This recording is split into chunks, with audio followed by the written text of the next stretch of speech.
আৰু এইকাৰণে ভগৱানে সৃষ্টি কৰা এই যে সুন্দৰ জগত, এই যে সুন্দৰ বিশ্ব কেনেকৈ সৃষ্টি হ'ল? আকাশৰ পৰা আৰম্ভ কৰি আমাৰ জীৱলৈকে সৃষ্টি। সুন্দৰ জগতখন সৃষ্টি হৈ গ'ল। জগত সৃষ্টি হোৱাৰ পিছত ভগৱানে চিন্তা কৰিলে, ব্ৰহ্মাই, যে জগতটো সৃষ্টি কৰিলোঁ, কিন্তু জগতখনকতো সুন্দৰ কৰি ৰাখিব লাগিব, ইয়াক জীয়াই ৰাখিব লাগিব, সত্যম শিৱম সুন্দৰম কৰি ৰাখিব লাগিব। তো কেনেকৈ জীয়াই ৰাখিব লাগিব? তাৰ কাৰণে আমাৰ ইয়াত বিভিন্ন মহাত্মাবিলাকক পঠিয়াইছে, মহান আত্মা কিছুমানক পঠিয়াইছে।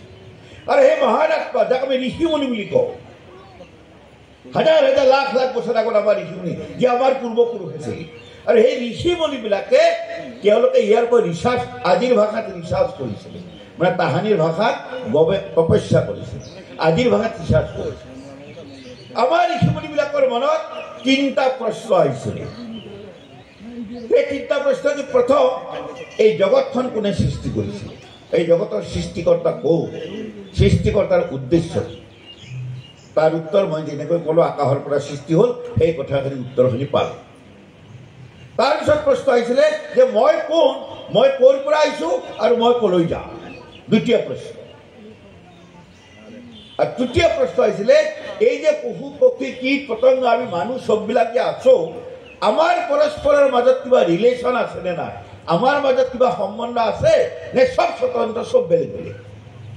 এই 3টা প্ৰশ্নৰ উত্তৰ বিচাৰতে জগত সৃষ্টি কেনেকৈ হ'ল সেইটো পালে। দ্বিতীয় প্ৰশ্ন, মই কোন, মই ক'ৰ পৰা আহিছোঁ, ক'লৈ যাওঁ, সেই উত্তৰ বিচাৰতে পালে মই সেই পৰম সত্তাৰ এটা অংশ, সেই পৰম সত্তাৰ পৰা মই আহিছোঁ আৰু মই ক'লৈ যাওঁ, এই পৰম সত্তাত মই বিলীন হৈ যাব লাগিব। আৰু সেইকাৰণে যদি চাওঁ, মনুষ্য জীৱনৰ লক্ষ্য কি, মানৱ জীৱনৰ লক্ষ্য কি? আমিতো 9ত আমি এতিয়া আছে লিখিছিলোঁ, মেট্ৰিক পৰীক্ষা দিওঁতে মই লিখিছোঁ মাই মেইন লাইফ। কি লিখিছিলোঁ? কোনোবাই ডক্টৰ হোৱাৰ কথা লিখিছিলোঁ, কোনোবাই ইঞ্জিনিয়াৰ হোৱাৰ কথা, কোনোবাই প্ৰফেচাৰ ইত্যাদি ইত্যাদি লিখিলোঁ। কিন্তু মনত ৰাখিব লাগিব, ভাৰতীয় দৰ্শন, হিন্দু দৰ্শনে কৈছে, আমাৰ পূৰ্বপুৰুষ ঋষিমুনিসকলে কৈ গৈছে যে মনুষ্য জীৱনৰ লক্ষ্য, মানৱ জীৱনৰ লক্ষ্য ডক্টৰ, ইঞ্জিনিয়াৰ, প্ৰফেচাৰ হোৱা নহয়। তো মনুষ্য জীৱনৰ লক্ষ্য কি? মই নৰ হিচাপে জন্মগ্ৰহণ কৰিছোঁ, নৰৰ পৰা নাৰায়ণ হ'ব লাগে।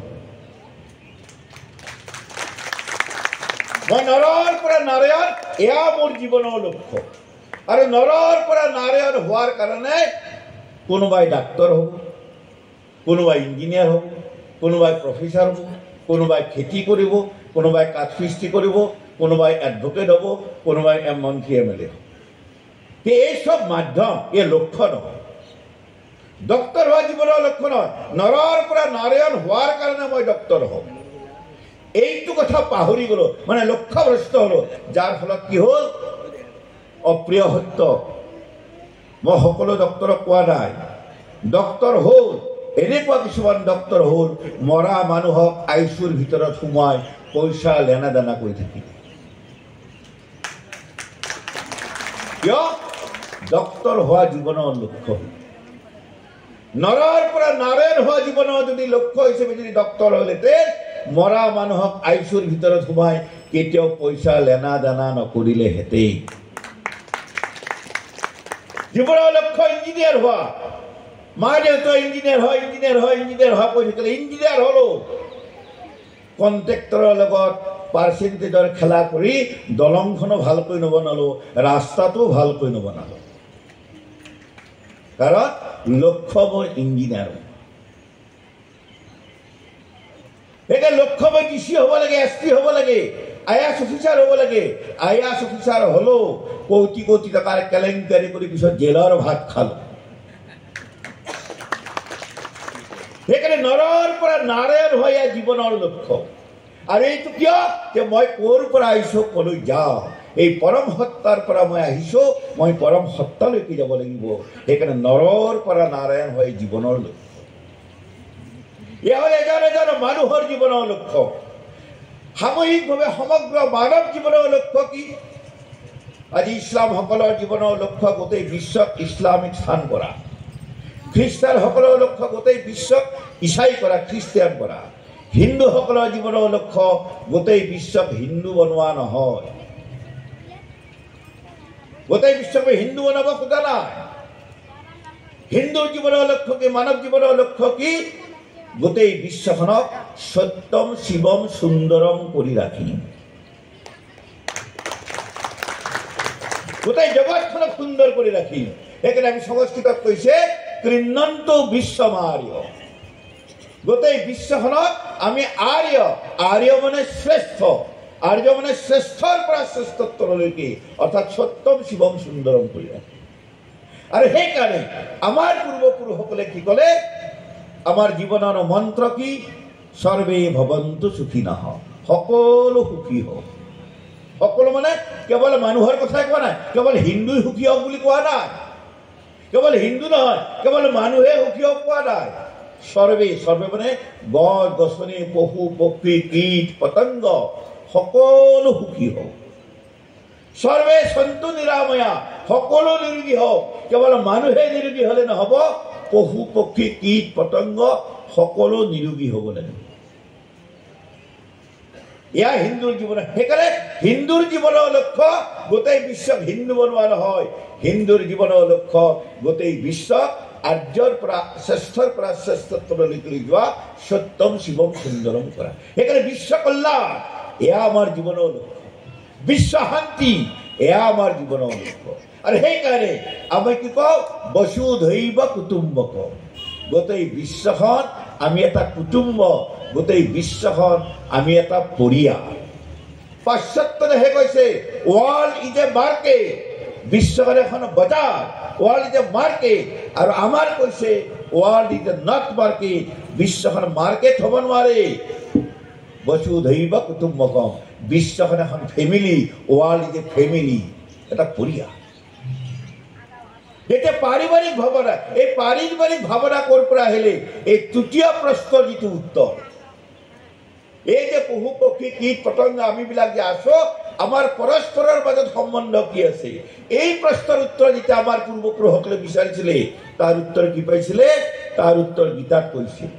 গীতাৰ 2য় অধ্যায় আত্মতত্ত্ব সম্পৰ্কে কৈছিল যে এটা আত্মা যে অদৃশ্য, যে অনাৰ্য, যাক যে পুৰিব নোৱাৰে, কাটিব নোৱাৰে, মাৰিব নোৱাৰে, যে অজয় অমৰ, সেই আত্মা সকলোতে বিদ্যমান। প্ৰত্যেক মনুষ্যৰ শৰীৰত সেই আত্মা বিদ্যমান। পশু পক্ষী কীট পতংগ চৰাই চিৰিকটি সকলোতে সেই আত্মা বিদ্যমান। তাৰমানে একে আত্মা সকলোতে যিহেতু বিদ্যমান হৈছে, তাৰমানে আমি কেতিয়াও বেলেগ বেলেগ হ'ব নোৱাৰো। তাৰমানে আমাৰ পৰস্পৰৰ মাজত সম্বন্ধ কিহৰ? আত্মাৰ সম্বন্ধ। গছডালৰ লগত মোৰ কিহৰ সম্বন্ধ? আত্মাৰ সম্বন্ধ। চৰাই চিৰিকটিৰ লগত মোৰ কিহৰ সম্বন্ধ? আত্মাৰ সম্বন্ধ। নদীটোৰ লগত মোৰ কিহৰ সম্বন্ধ? আত্মাৰ সম্বন্ধ। একে আত্মা বিদ্যমান হয়েছে। সেইকাৰণে আমাৰ মুখেৰে ওলাইছিল বসুধৈৱ কুটুম্বকম। আৰ এখানে সৰ্বে ভবন্তু সুখিনঃ আমি গাইছি, সৰ্বে সন্তু নিৰাময়া গাইছিল। সকলো নিৰোগী হ'ব লাগে। আজি আমাৰ সমাজত কি হৈছে? মোৰ 1 বিঘা মাটি আছে, তাৰে আধা বিঘা মাটিত মই গোবৰেদি খেতি কৰিছোঁ। শাক চব্জি, লাও পানী, সৰু ফিচাৰী এটা আছে, সেই মাছটো মই ঘৰত খাওঁ। এই আধা বিঘা মাটিৰ অৰ্গেনিক খেতি, গোবৰ দিয়া শাক চব্জিখিনি মই খাওঁ। কিন্তু মোৰ সিপিনে মোৰ 4 বিঘা 10 বিঘা মাটিত খেতি কৰিছোঁ, তাৰ ৰাতিৰ ভিতৰতে ইনজেকশ্যন মাৰি লাওটো ডাঙৰ কৰি, ইউৰিয়া মাৰি ইনজেকশ্যন মাৰি চাউলটো ডাঙৰ কৰি দিছোঁ। আৰু সেই বিষাক্ত শাক চব্জিবিলাক মই বেলেগক খুৱাই আছোঁ। সৰ্বে সন্তু নিৰাময়া বিৰোধী। এখানে আমার পূর্বপুরুষসকলে কৈছিলে 1 বিঘা মাটিত 5 মোন ধানে হোক, 3 মোন ধানে হোক, কিন্তু তোমার ধানে যাতে বেলেগর শরীর যাতে নষ্ট নকৰে, এয়া আছিল সৰ্বে সন্তু নিৰাময়া হিন্দু ধৰ্ম। ইয়াক নকৰি কেৱল মোক লাগে মোক লাগে মোক লাগে, বাকী বিলাকৰ যি হয় হোক। সেইকাৰণে মই যে শাক চব্জি খাম, ভাল শাক চব্জি খাম, মই যিটো মাছ খাম, বিশুদ্ধ মাছ খাম, বজাৰত যিটো এৰি দিম বিষাক্ত শাক চব্জি, বিষাক্ত এৰি দিম। ধৰ্মই এই কথাবিলাক কৈছে। সেইকাৰণে মই যদি ধাৰ্মিক ব্যক্তি যদি হওঁ, কেৱল পূজা পাতলে নহয়, মই যদি ধাৰ্মিক ব্যক্তি হওঁ, মই এনেকুৱা কাম কৰিম যি কামে সমাজৰ তিল মানুহ ক্ষতি নকৰে। সকলো ক্ষেত্ৰত মই যদি খেতি খেতি কৰোঁ, মই অৰ্গেনিক খেতি কৰিম, ধান কম পাম, আপত্তি একো নাই, কিন্তু এই খেতিৰ দ্বাৰা 4 জনৰ জীৱন যাতে নষ্ট নহয়, 4 জনৰ কিডনী যাতে নষ্ট নহয়, 4 জনৰ হাৰ্ট যাতে নষ্ট হৈ নাযায়, তাৰ কথা মই চিন্তা কৰোঁ। সেইকাৰণে অনাগত দিনত মাতা ভূমে পুত্ৰহম পৃথিৱ্যা বুলি কৈছোঁ। এই ভূমি আমাৰ কাৰণে মা বুলি কৈছোঁ। এই ভূমিক আমি পূজা কৰোঁ, কিন্তু দুৰ্ভাগ্যৰ বিষয় আমি এই ভূমিক আমিবিলাকে সন্তানবিলাকে বিষাক্ত কৰা নাই জানো? কেমিকেল ফাৰ্টিলাইজাৰ আমি ব্যৱহাৰ কৰি মাক আমি বিষাক্ত কৰি দিছোঁ। আৰু মনত ৰাখক, যেতিয়া মা বিষাক্ত হৈ গ'ল, কোনো সন্তান নিৰোগী হৈ থাকিব নোৱাৰে। সেইকাৰণে ধাৰ্মিক ব্যক্তি যদি হ'ব লাগে, মাক আমি কেতিয়াও বিষাক্ত কৰিব নোৱাৰোঁ। 2 নম্বৰ, যদি মই ধাৰ্মিক ব্যক্তি হওঁ, কিন্তু ভূমিক মই মা বুলি কওঁ, এই মা, এই ভূমিক মই বিধৰ্মীৰ হাতত বিক্ৰী নকৰিম। সেইকাৰণে হিন্দু দৰ্শনে কেইটামান কথা কৈছে, ভূমি আমাৰ কাৰণে মা, গো আমাৰ কাৰণে মা, নাৰী আমাৰ কাৰণে মা, সমগ্ৰ নাৰী জাতি আমাৰ কাৰণে মা।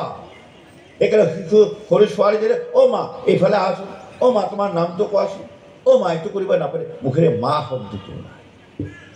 সমগ্ৰ নাৰী জাতি আমাৰ কাৰণে মা। এই নাৰীৰ ওপৰত যেতিয়া পাশবিক অত্যাচাৰ হয়, আৰু আমাৰ যদি ধৰ্মভক্তসকলে যদি তাক সহ্য কৰি থাকোঁ, আমি কেতিয়াও ধৰ্মভক্ত হ'ব নোৱাৰিম। সেইকাৰণে নাৰী জাতিৰ সুৰক্ষা এজন ধাৰ্মিক ব্যক্তিৰ মূল কাম। ভূমিৰ সুৰক্ষা, ভূমিক বিধৰ্মী হাতত বিক্ৰী নকৰা, এই এক ধাৰ্মিক ব্যক্তিৰ প্ৰধান কাম। সেইকাৰণে আগতে কৈছোঁ, পূজা পাতল কৰা মানুহৰ সংখ্যা আজি কম হৈ যোৱা নাই, কিন্তু ধাৰ্মিক ব্যক্তিৰ সংখ্যা কিন্তু বাঢ়া নাই।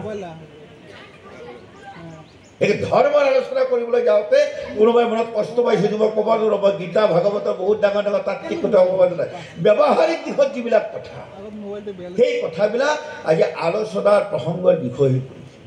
গৌক আমি মা বুলি কওঁ, কিন্তু এই মাক আমি বিধৰ্মীৰ হাতত যদি বিক্ৰী কৰোঁ, মই কেতিয়াও গৌভক্ত হ'ব নোৱাৰোঁ, কেতিয়াও মই ধাৰ্মিক ব্যক্তি হ'ব নোৱাৰোঁ। সদায় গীতা পঢ়িব পাৰোঁ, ভাগৱত পঢ়িব পাৰোঁ, কিন্তু এই গৌ মাতাক যদি বিধৰ্মীৰ হাতত বিক্ৰী কৰি দিওঁ, মই কেতিয়াও ধাৰ্মিক ব্যক্তি হোৱাৰ যোগ্য নহওঁ। একে ধৰ্ম মানে কি? ধৰ্ম হ'লে এই 10টা লক্ষণ, আৰু এইটো লক্ষণযুক্ত পাব লাগিলে এই গোটেই ধাৰ্মিক যি কাম আছে, গীতা ভাগৱত শাস্ত্ৰ, এইবিলাক আমি পঢ়িব লাগে।